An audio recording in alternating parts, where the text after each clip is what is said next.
Une vidéo circule sur les réseaux sociaux.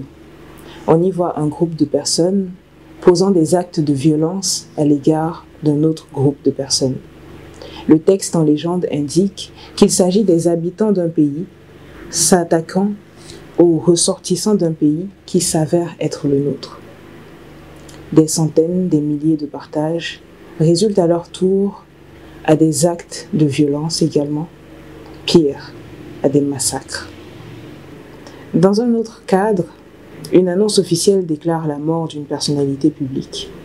Elle est suivie d'une série de publications démentant la mort de cette personnalité et semant le doute sur ce décès.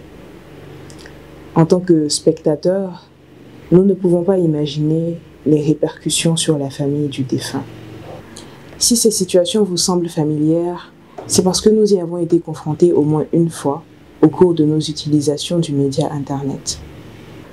Les faits nous ont montré que ces informations étaient fausses. Le terme qui les définit est fake news. Il regroupe l'ensemble des fausses informations qui sont véhiculées sur un sujet et qui se propagent dans notre société tels des virus. Et ces virus, nous ne sommes pas toujours en mesure de les distinguer. Depuis la création du média Internet, nous ne sommes plus simplement consommateurs de l'information, mais également créateurs de celle-ci.